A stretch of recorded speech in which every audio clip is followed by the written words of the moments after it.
नमस्कार दोस्तों। वैवाहिक सहजीवन में पति की यदि कर्क राशि होगी और यदि पत्नी की कुंभ राशि होगी तो उनका जो वैवाहिक सहजीवन है वो किस प्रकार का होगा। उसी प्रकार वैवाहिक सहजीवन में तलाक या फिर डिवोर्स की जो संभावना है वो कितनी बनती है। वैसे देखा जाए तो ये जो दोनों राशियां हैं वो मृत्यु षडाष्टक में आने वाली राशि है। इस वजह से इनका जो संपूर्ण व्यक्तित्व होता है वो काफ़ी भिन्न होता है। जीवन के प्रति इनकी जो आस्था होती है, अपेक्षाएं होती है, उसी प्रकार वैवाहिक जीवन के प्रति भी इनकी जो अपेक्षाएं होती है वो काफ़ी विभिन्न देखी जा सकती है। इस वजह से इनका जो संपूर्ण व्यक्तित्व है वो जानने ना बहुत ही ज़्यादा आवश्यक होगा। सबसे पहले हम चर्चा करेंगे कर्क राशि के जो पुरुष या फिर जो पति है इनका संपूर्ण व्यक्तित्व किस प्रकार का होता है। कर्क राशि के बारे में अगर कहा जाए तो काल पुरुष के कुंडली में चतुर्थ भाव में आने वाली यह राशि है, स्त्री राशि है। इस राशि का जो स्वामी है वो चंद्रमा है। इस राशि का जो तत्व है वो जल तत्व है और ये जो राशि है यह चर स्वरूप राशि है। इनका जो संपूर्ण व्यक्तित्व होता है, मतलब कर्क राशि के जो पुरुष है इनका जो व्यक्तित्व होता है पुरुष होने के बावजूद भी बहुत ही ज़्यादा अट्रैक्टिव होता है। उसी प्रकार इनका जो रहन सहन होता है वो भी काफ़ी अच्छा देखा जा सकता है। काफ़ी ज़्यादा इमोशनल होते हैं, छोटी मोटी बातें इमोशन से जोड़ लेते हैं। उसी प्रकार घर के बारे में इनकी जो अटैचमेंट होती है या फिर फैमिली के प्रति इनकी जो अटैचमेंट होती है वो काफ़ी अच्छी देखी जा सकती है। खास करके माँ के साथ इनका जो अटैचमेंट होता है, आकर्षण होता है वो बहुत ही अच्छा होता है। माँ का भी इनके साथ जो अटैचमेंट है थोड़ा सा नेक्स्ट लेवल का होता है। तो ये बातें इनमें काफ़ी अच्छी देखी जा सकती है। और सबसे महत्वपूर्ण बात, अपनी खुशी से ज़्यादा कर्क राशि के जो पति या फिर जो पुरुष है घर वालों की जो खुशी है इनमें अपनी खुशी ढूंढते हैं। उसी प्रकार इनके लिए सबसे महत्वपूर्ण बात होती है फैमिली। मतलब ये जो व्यक्ति है, मतलब कर्क राशि के जो व्यक्ति है बाहर घूमना फिरना ज़्यादा पसंद नहीं करेंगे। उसी प्रकार घर के मतलब समाज में भी ये ज़्यादा नहीं दिखेंगे, लेकिन घर के जो लोग हैं उनके साथ इनका जो मेल जोल होता है वो काफ़ी अच्छा देखा जा सकता है। फैमिली मैन आप इन्हें कह सकते हो। उसी प्रकार कर्क राशि के जो व्यक्ति है प्रैक्टिकल भी होते हैं। मतलब पैसे कहाँ पर खर्च करने हैं, किस तरह से खर्च करने हैं, किस तरह से बचाने हैं या फिर किस तरह से इन्वेस्टमेंट करने हैं, इसके बारे में इनकी जो गणित होती है वो काफ़ी अच्छी देखी जा सकती है। नॉर्मली कर्क राशि के जो पुरुष या फिर जो पति है इनके बारे में मल्टीपल सोर्सेस ऑफ इनकम इनके देखे जा सकते हैं। और सबसे महत्वपूर्ण बात, कर्क राशि के जो पुरुष है काफ़ी ज़्यादा मेहनती होते हैं, कभी स्थिर नहीं देखेंगे, किसी न किसी प्रकार का काम वे करते ही रहते हैं। सिर्फ ये बात है कि इन्हें बोलना ज़्यादा पसंद आता है। मतलब पुरुष होने के बावजूद भी बोलना काफ़ी ज़्यादा पसंद आता है, शेयरिंग करना काफ़ी ज़्यादा पसंद आता है। और बोलने में या फिर शेयरिंग करने में इनके जो सब्जेक्ट, इनके जो विषय होते हैं वो भी ज़्यादा इमोशन से जुड़े हुए होते हैं। अब यहाँ पर वैसे देखा जाए तो कर्क राशि के जो पुरुष होते हैं वो डेलिकेट नेचर के होते हैं। खास करके कर्क राशि में करीबन 3 नक्षत्र आते हैं, पुनर्वसु, पुष्य और आश्लेषा। पुनर्वसु नक्षत्र का जो आखिरी चरण है, चौथा जो चरण है वह कर्क राशि में होता है जो कि वर्गोत्तम होता है। तो पुनर्वसु नक्षत्र के जो पुरुष होते हैं बहुत ही ज़्यादा डेलिकेट होते हैं, बहुत ही ज़्यादा इमोशनल होते हैं और घर के साथ इनका जो जुड़ाव होता है वो काफ़ी ज़्यादा देखा जाता है। बहुत ज़्यादा ट्रांसपेरेंसी होती है। दूसरी ज़्यादा महत्वपूर्ण बात, ये जो व्यक्ति है खुद से किसी प्रकार का डिसीजन लेते समय बहुत ज़्यादा समय लगाएंगे। मतलब इंडिपेंडेंट डिसीजन लेना इनको करीबन कठिन होता है। ट्रांसपेरेंसी इनमें होते हैं, भगवान पर विश्वास करने वाले बहुत ज़्यादा होते हैं। और उसी प्रकार ये जो व्यक्ति है वैसे देखा जाए तो इनका जो जीवन होता है वो काफ़ी ट्रांसपेरेंट होता है। लेकिन यहाँ पर एक बात बहुत अच्छी होती है कि पुनर्वसु नक्षत्र के जो पुरुष हैं इनको भाग्य का साथ काफ़ी अच्छा मिलता है, जो कि काफ़ी अच्छी बात होती है। बहुत ज़्यादा मेहनत करना इनको पसंद नहीं आता। लेकिन यह जो पुनर्वसु नक्षत्र के जो पुरुष है इनके बारे में अगर देखा जाए तो पैसे के मामले में कभी कमी इनको नहीं खलती, जो कि बहुत महत्वपूर्ण बात है। दूसरी ज़्यादा महत्वपूर्ण बात, अगर पुनर्वसु नक्षत्र के बारे में अगर देखा जाए तो पुनर्वसु नक्षत्र के जो पुरुष है हालांकि बोलने में थोड़ा कम रहेंगे, लेकिन इनमें जो दमखम होता है वो काफ़ी अच्छा होता है। लीडरशिप क्वालिटीज इनमें बहुत अच्छी देखी जा सकती है। हालांकि पुष्य नक्षत्र के जो पुरुष है वो भी थोड़ा धार्मिक आध्यात्मिक होते हैं, लेकिन इसका बहुत ज़्यादा वो शो ऑफ नहीं करते या फिर इनसे वो मतलब दिखावा नहीं करते। लेकिन इनमें जो दमखम होता है वो काफ़ी अच्छा होता है। कुटुंब के या फिर फैमिली के किसी न किसी व्यक्ति की रिस्पॉन्सिबिलिटी इन पर आ जाती है। लेकिन इनका जो संपूर्ण व्यक्तित्व एकदम कूल, काम एंड कलेक्ट जिसे हम कहते हैं उस प्रकार का देखा जा सकता है। आश्लेषा नक्षत्र के बारे में अगर कहा जाए तो आश्लेषा नक्षत्र के जो पुरुष है वो थोड़े से ज़्यादा बोलने वाले होते हैं। कभी कभार आप ये भी देखोगे कि जहाँ पर बोलने की ज़रूरत नहीं है वहाँ पर भी ज़्यादा बोलेंगे, तो ये बातें थोड़ी सी होती है। और दूसरी ज़्यादा महत्वपूर्ण बात, इनको जीवन में थोड़ी ज़्यादा मेहनत करनी पड़ती है। देखिए, पुनर्वसु और पुष्य नक्षत्र के जो पुरुष होते हैं इनके बारे में भाग्य का साथ इनको काफ़ी अच्छा मिलता है। अब ये जो बात है, आश्लेषा नक्षत्र के जो पुरुष है इनको मिलना थोड़ा सा कठिन होता है। उसी प्रकार माँ के साथ इनके जो रिलेशन है वो भी ठीक देखे नहीं जाते या फिर माँ का सुख कम मिलना, इस प्रकार के अनुभव से भी वे गुजर सकते हैं। कुल मिला के देखा जाए या फिर मोटे तौर पर अगर देखा जाए तो कर्क राशि के जो पुरुष होते हैं साधारणतः डेलिकेट होते हैं, एडजस्ट करने वाले होते हैं, काफ़ी ज़्यादा इमोशनल होते हैं। घर के साथ इनका जो जुड़ाव होता है वो काफ़ी ज़्यादा देखा जा सकता है।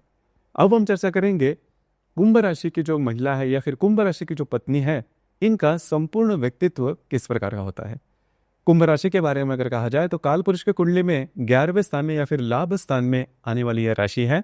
पुरुष राशि है। इस राशि का जो स्वामी है वो शनि है। इस राशि का जो तत्व है वो वायु तत्व है और ये जो राशि है वो स्थिर स्वरूप राशि है। सिंपल लिविंग, हाई थिंकिंग, ये जो बात है यह कुंभ राशि की जो स्त्री है इनमें देखी जा सकती है। मतलब इनके रहन सहन से आपको बिल्कुल भी पता नहीं चलेगा कि इनका जो फाइनेंशियल स्टेटस है वो किस कदर है। मतलब अच्छा फाइनेंशियल स्टेटस होने के बावजूद भी कुंभ राशि की जो स्त्री है इनका जो रहन सहन होता है वो काफ़ी ज़्यादा सिंपल होता है, लेकिन उस सिंप्लिसिटी में बहुत ज़्यादा जो बातें हैं वो देखी जा सकती है। इनका जो हुनर होता है इनके बौद्धिक में होता है। इनकी जो इंटेलेक्ट होती है वो काफ़ी अच्छी होती है। देखिए, बौद्धिक जो भी राशियां हैं, मतलब कन्या, तुला, मिथुन या फिर कुंभ, इन सभी राशियों में सबसे ज़्यादा बुद्धिमान जो राशि है वो कुंभ राशि देखी जा सकती है। और जो भी व्यक्ति बुद्धिमान होते हैं वो थोड़ा सा मितभाषी होते हैं, थोड़ा कम बोलने वाले होते हैं। तो यही बात कुंभ राशि की जो स्त्री महिला होने के बावजूद भी थोड़ी कम बोलती है। शेयरिंग करना इनको ज़्यादा पसंद नहीं आता, सुनना ज़्यादा पसंद आता है और थोड़ी कम बोलती है। लेकिन जो भी बात करेंगे, जो भी मत प्रदर्शन करेंगे, उसमें जो इनके जो विचार होते हैं वो काफ़ी अच्छे होते हैं। आधुनिक विचार ये पसंद करते हैं। मतलब जब भी आप इनसे वार्तालाप करो तो आपको पता चलेगा कि इनके जो विचार है वो समाज के कितने आगे हैं। तो यह बात इनमें खास से देखी जा सकती है। दूसरी ज़्यादा महत्वपूर्ण बात, जो कुंभ राशि की जो स्त्री होती है वो बहुत ही ज़्यादा डिसिप्लिन होती है। इनकी जो डिसिप्लिन होती है घर में भी देखी जा सकती है, घर के बाहर के जो व्यक्ति हैं, मतलब जहाँ पर ये करियर करेंगे वहाँ पर भी देखी जा सकती है। हर एक जो वस्तु घर की है या फिर ऑफिस के या फिर वहाँ जहाँ पर ये काम करते हैं वही के वही होनी चाहिए।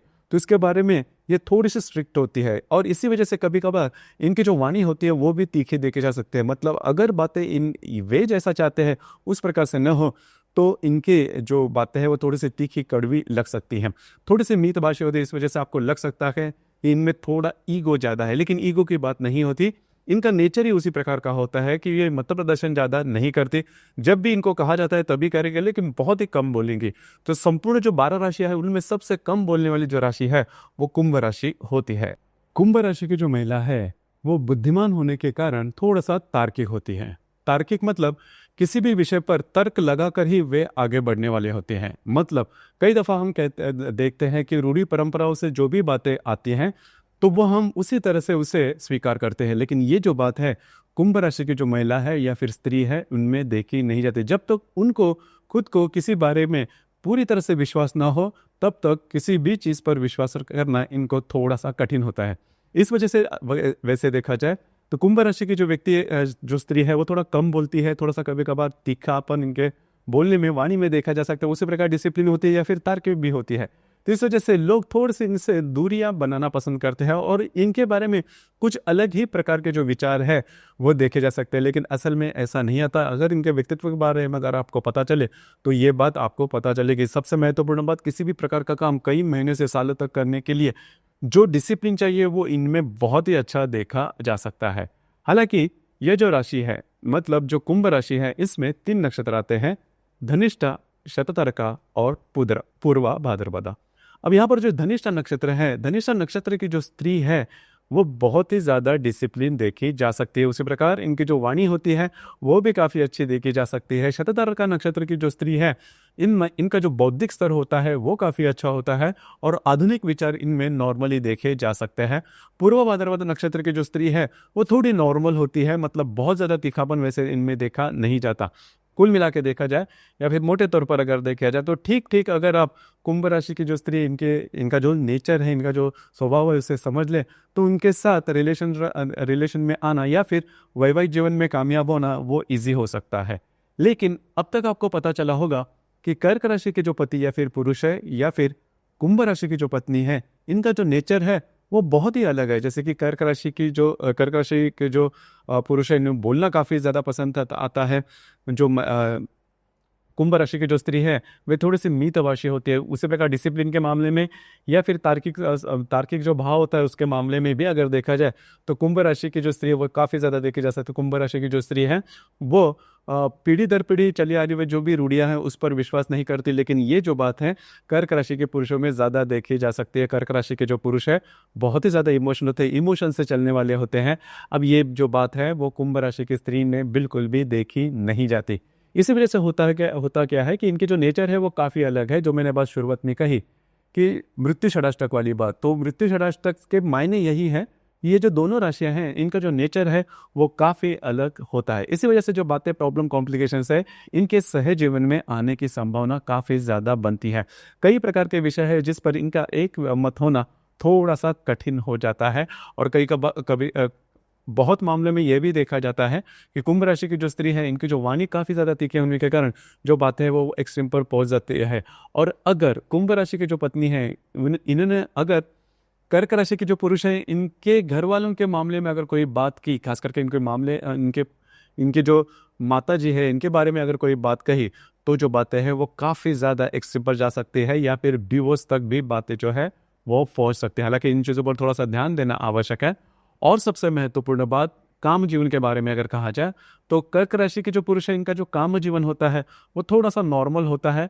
अब ये जो बात है कुंभ राशि की स्त्री में काफ़ी ज़्यादा देखी जा सकती है, काफ़ी ज़्यादा हेल्दी होती है। क्योंकि काम भावना के जो भी राशियां हैं जैसे कि मिथुन, तुला और कुंभ, इसमें सबसे ज़्यादा काम भावना जो है वह कुंभ राशि में देखी जा सकती है। हालांकि इसके लिए शुक्र का विचार भी महत्वपूर्ण होता है, लेकिन राशियों के आधार पर कहा जाए तो ये बात थोड़ी ज़्यादा देखी जा सकती है। हालांकि इस मामले में भी जो बातें हैं वो थोड़ी सी कॉम्प्लिकेटेड हो सकती है। इन चीज़ों पर थोड़ा सा ध्यान देना आवश्यक होगा।